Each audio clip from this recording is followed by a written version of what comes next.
Happy Monday. Welcome, everyone, to the Media Row podcast with me, Justin Miller, sponsored by Kelly's Little Nipper. Go check out Kelly's Little Nipper at 1701 East Grand Avenue in Des Moines. And if you do, make sure to go tell them that Media Row sent you.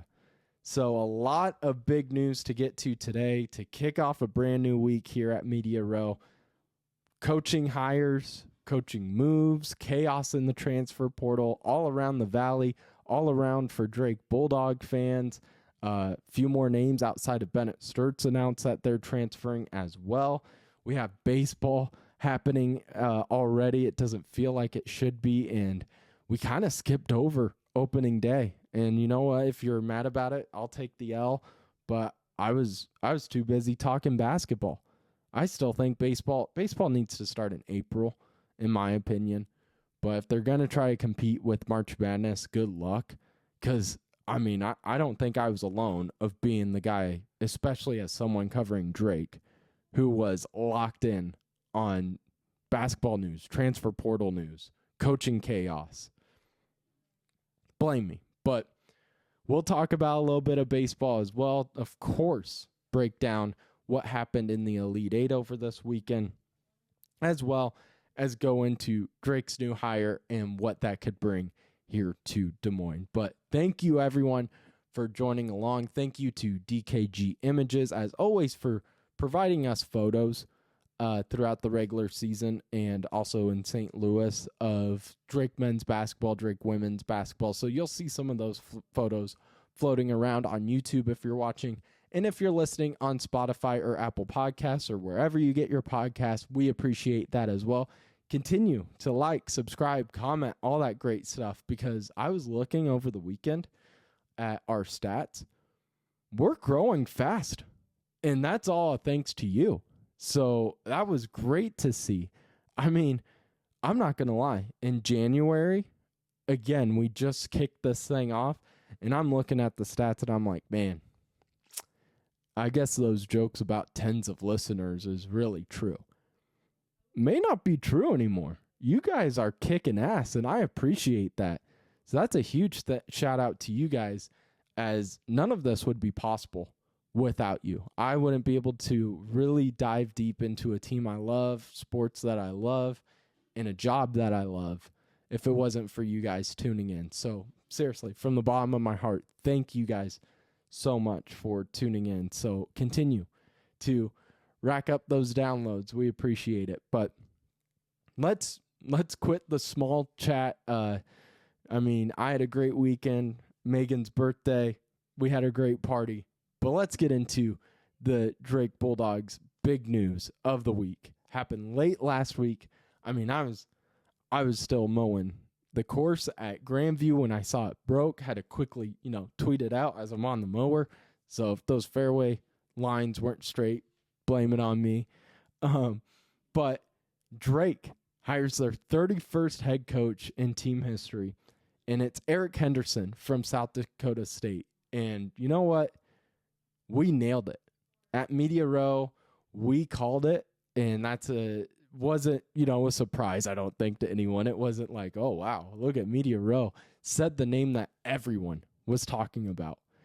It was the first name on everyone's mind. I truly believe. I said it on Monday's show of last week of getting into Wichita or leaving Wichita. The name I was hearing around those halls and from fans around the arena and around the city was Eric Henderson. That's the guy. And there's a few names out there that I wouldn't have been upset about. I still think J.R. Blount would be a great head coach. But Henderson's the guy. And again, Brian Harden hits a home run on paper. We still need to see what happens on the court, but on paper, this appears to be another slam dunk for the athletic director of Brian Harden. That guy, he nailed it with Medved. I know we're Bulldog fans. We're still a little upset about how that one ended, but it led to Darren DeVries of 6 great years with him. And then you get Ben McCollum, who you were hoping to have for a little longer, but when he has a grand slam of a career, of the season, historical season, yeah, you're probably going to lose him. But this one, it feels like a no-brainer. I love it. I absolutely love it. A guy that knows Iowa, that will connect with Iowa fans. How important is connecting with fans? I mean, look at Fran. Dude was the winningest head coach at Iowa. And by the end of last season, or this season, fans were over it. Over a dude that won the most games in team history. Also probably lost the most too.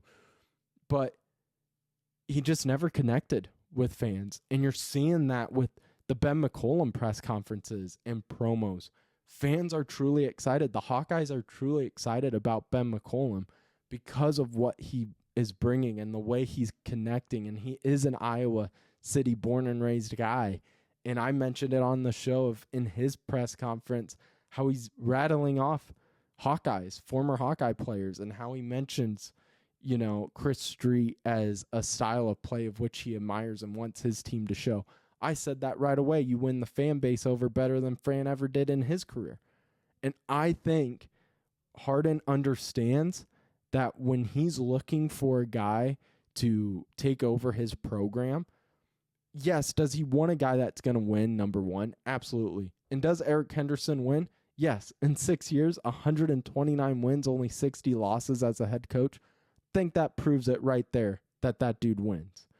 But two, he wants to look for a guy that can continue on this culture that Drake has built of fans really connecting with players, fans really connecting with coaches.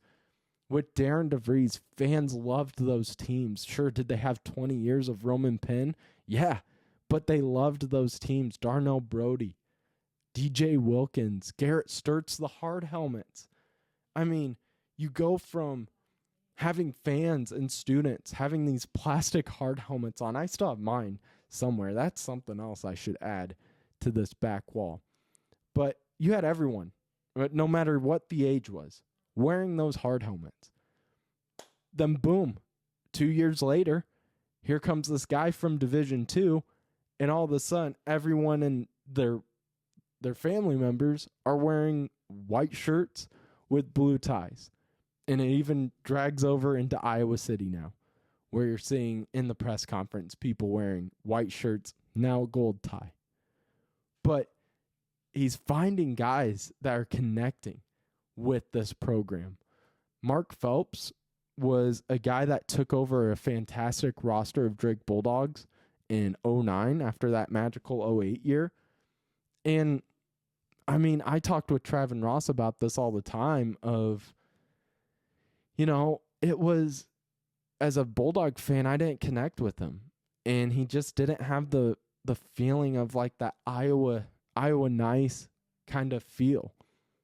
And then you look and Darren DeVries, Iowa guy, you connect. Ben McCollum, Iowa guy, you connect. And you just gravitate towards these guys. Eric Henderson, I have no doubt, will have the same feeling. And he already put out, a thank you to the Jackrabbits community, which was really cool of him.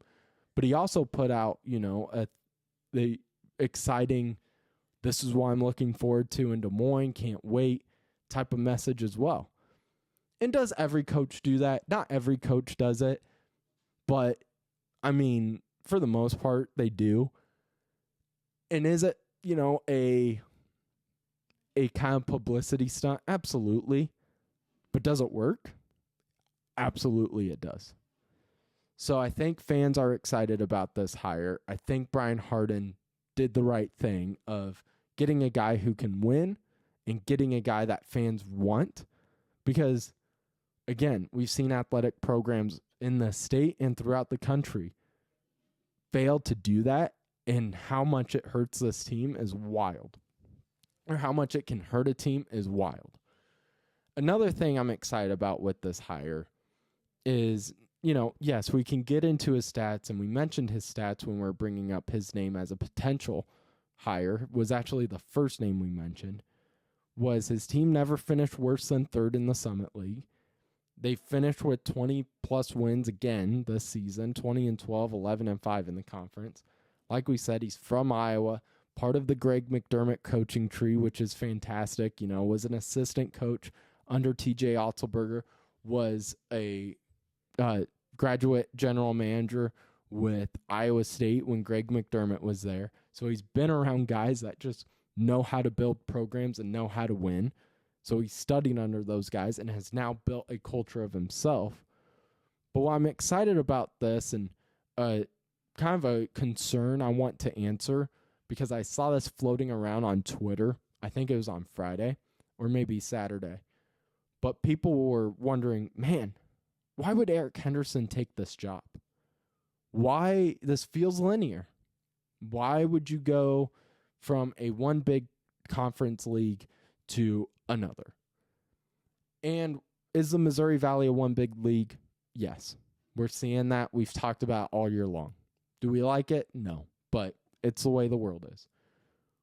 But what we talked about on Wednesday's show was how Drake's NIL is kind of kicking ass right now. And you saw how the NIL is growing and how Brian Harden spoke highly of it, of how it was allowing him and also fundraisers to be able to put up a contract, the highest ever in Drake men's basketball history, for them to put in front of Ben McCollum, because they were going to swing for the fences with Ben and not just let him waltz over to Iowa City. And so I think that plays a part, because now I don't know off the top of my head what South Dakota State's NIL is, but I'd have to assume Drake is a little better with the way Brian Harden has been speaking and the way they're able to put together a contract that is the highest ever in team history. So I think that plays a part. I think also just coming home is a huge part. And I do think the Valley's a bigger name than the Summit League. I think there's been some really fantastic teams over the years. Those Creighton teams with Doug McDermott were incredible. Wichita State, Loyola. I think the Valley is a bigger name and a larger attraction than people are giving it credit for. Sure, is it a one big league? Absolutely. But I think with Drake's NIL and the history behind this conference, that it's still a very attractive position. And man, if you're Henderson, look at the coaches. The past 4 coaches that you're taking over for. Medved goes to Colorado State, has great success there. Oh, Big Ten coach, now with Minnesota. Oh, then Drake gets Darren DeVries, absolute legend of a coach for 6 seasons, leads Drake to an NCAA tournament appearance in his final 2 years, led Drake to back-to-back tournament titles, led them to their first tournament title since 2008. Oh, now he's at Indiana getting paid some major bucks, as we've heard. I still haven't seen exactly what he's being paid, but everyone on Twitter is talking about how much it's going to be, like a 7-year contract. But you have him now in the Big Ten with Indiana. Then you look, Ben McCollum, in 1 year, what he was able to do at Drake impressed so many people around the country. His name was floating around from Indiana to West Virginia to Iowa. He takes the Iowa job and now is getting paid and is at a Power 4 school. If you're Henderson, not saying, Drake should just be a stepping stone, but it is a job where you go, man, everyone who goes here seems to have some really good success. If you're able to put together a few good years, or hell, even just one historical run, your name's going to be mentioned quite a bit, and you're going to be talked about quite a bit. So I think that plays a big part as well. And it should. I mean, Brian Harden said it absolutely best with his press conference last Monday of how, does it suck replacing a coach this fast? Absolutely. But would you rather be replacing your coach because he's winning so damn much? Absolutely. So I think it's a slam dunk of a hire. Brian Harden, kudos to you. Kudos to that entire staff. Everyone has changed this Drake culture, and has made this now a really enticing job for some really big names across the country. And so Eric Henderson, at some point, we got the message on Friday that there will be a press conference coming up, his introductory press conference. So be sure to follow along on social media, Twitter, all that good stuff, because Media Row will be there, and we'll be making sure to put out the videos, ask a few questions, get those out as well, and then we'll just talk about it throughout this podcast on this week. So really, really loving this hire, Eric Henderson from South Dakota State. And so now that you have your head coach, now you got to rebuild a roster again. So back-to-back years of kind of a brand new roster, a clean slate for a brand new head coach.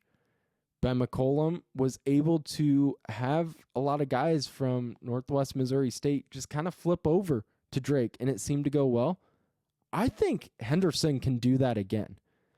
So with Bennett Sturts leaving, Cale Combs announcing he's transferring, Cam Manyo announcing as well, and Isaiah Howard, still really surprised Tavion Banks hasn't announced. Fingers crossed. Hopefully that means he's staying, because I think that dude is one of the best players to put on a Drake uniform. But with all those guys announcing that they're transferring, who could Eric Henderson bring along to Des Moines from that young South Dakota State team he had this year? And the first name I think of is one of the only two seniors that were on this Jackrabbit squad. And that's center Oscar Clough, 6'11", 260. He announced he was getting into the transfer portal right away. He's first team all-conference, newcomer of the year in the Summit League, and all-team defense as well. Had 20-plus points in 13 games this season, averaged 17.6 points per game, 12.3 rebounds a game, and 3 assists, so he could dish it out as well. And then offensively, what makes him so unique, spreads the floor well for a 6'11 center. Shot 63% from the field, 66% from beyond the arc. And if you're a Bulldog fan and that name kind of rings a bell, it was because he was part of that Washington State team that beat Drake in Omaha in the first round of the NCAA tournament in 2024. Another name that I like is, this is when we're starting to hear the young guys that, Henderson can just flip over to Drake. Sophomore guard, 6'3", 200 pounds. Joe Slayer, averaged nearly 13 points per game, 3 boards a game, 2 assists, 40% from the field.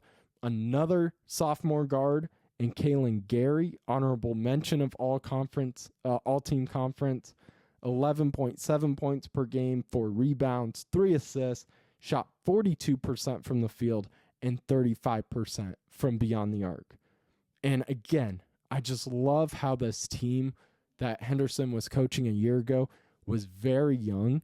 So I think it just provides Drake and Henderson with plenty of opportunities to do what Ben McCollum similarly did, of just grab these players that you're already familiar with, they're already familiar with you, and flip them over to a new style and a new team.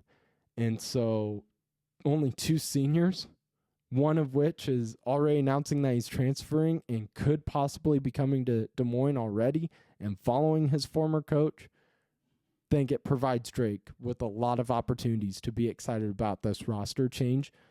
And I don't think fans now, after last year, are as nervous about a huge roster change. When DeVries was gone and you're losing Connor Enright and all those guys, Tucker DeVries, Overton, who we saw in the Elite Eight. When you're losing guys like that and guys like Brody are graduating, you can't help but feel, man, in May, you're sitting there going, who are we going to have? With a brand new head coach, whole new team, what are we going to do? You win 31 games, conference tournament title, regular season title, first NCAA tournament game since 1971.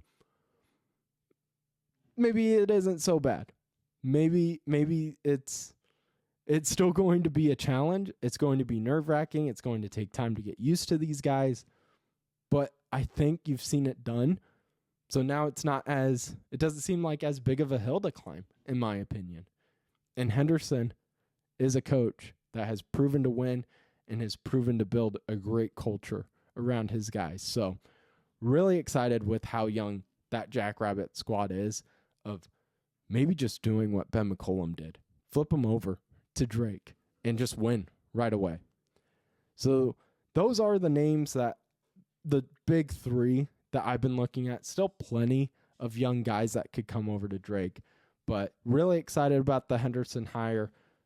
Super eager to see what happens with Tavion Banks in the transfer portal, because my gut's telling me he's got to announce at some point. He's such a good player, can easily play power 4 basketball, but he hasn't announced it yet. And I'm just waiting to hear it, because I think he'd fit in great at Iowa, especially a team that's still kind of looking for a big presence in the paint too. So with all the transfer portal news, we'll keep you up to date on that with Drake. A name that was kind of tossed around last week was the guard from Illinois State of Kingsinger. He's a guy that I really respected how he played, kind of a smaller guard. Announced that he was getting into the transfer portal, was looking at teams like Nebraska, Wisconsin, Iowa, but Drake was mentioned on his list. It's rare, I think, to see guys and women switch from teams to another in conference, but it's not as rare. It's just unique, I think, is the best way to put it. But so wouldn't put that out of the realm, but really excited to see what guys Henderson may bring over from the Jackrabbits as well. Want to give a shout out to Kelly's Little Nipper, our title sponsor. Best place to go grab food, listen to live music, grab a drink, meet new people. Great community, great people, great food, great drinks, all of it. It just checks every box you need to have. I brought this up in the first Kelly's live read I did on the show, of one of my favorite things was going in there being like, I'm just going to have one quick drink and I'm out of here. Then I realized I've been in there for 3 hours because I'm talking with someone I didn't even know as I opened the door, but now we're best friends, because that's the type of people that go to Kelly's. So if you're looking for great food, go to Kelly's. If you're looking for a great refreshing drink, go to Kelly's. Maybe live music is your thing. Go to Kelly's. And then if you just want all the above, you know where to go. And that's 1701 East Grand Avenue in Des Moines. Kelly's Little Nipper. If you go there, make sure to tell them that Media Row sent you. So before we pack up for today's show, want to quickly dive into what we saw over the weekend in the Elite Eight. The Final Four is set. All 1 seeds. First time, only second time in NCAA history. First time since 2008, which, funny enough, that Final Four and championship was set in San Antonio as well. I remember that one like vivid as I can, like as it was yesterday. You had UCLA taking on Memphis because you had Derrick Rose against Russell Westbrook. You also had Kevin Love on that UCLA team. And then you flip it over and you have North Carolina taking on Kansas. And you have Mario Chalmers and just legends on both sides of the ball. And now in 2025, you have Duke taking on Houston and Auburn taking on Florida. And quickly going through these 4 teams, I think Houston looked every bit as a team that could win the national title. Held Tennessee to under 20 points in the first half. Tennessee couldn't make a shot. I've never seen so many blocked shots by Houston in my life. And Kelvin Sampson just proving again and again why he's a Hall of Fame coach and why he's able to have sustained success, because of the guys in the system he puts up. In that Sweet 16 game against Purdue, that inbounds play, that was beautiful. That was beautiful. They always forget about the inbounder, not Kelvin Sampson. draws it up, a play that they've been working on all year long. So really excited about Houston. They looked every bit a national champion. And then Auburn, if you can't stop them getting the ball into the paint, especially going through Broome, you're in trouble. If they can control the paint and just move the ball and start it inside, you can't stop this team. If they start nailing shots outside, you're screwed. There's no other way to put it. This team is so good and so well coached.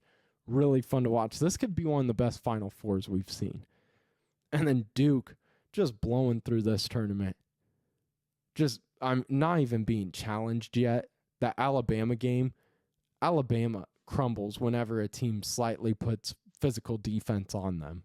They didn't look great against really anyone defensively in this NCAA tournament, and Duke just kind of in a yawn fashion dominates that Elite Eight game.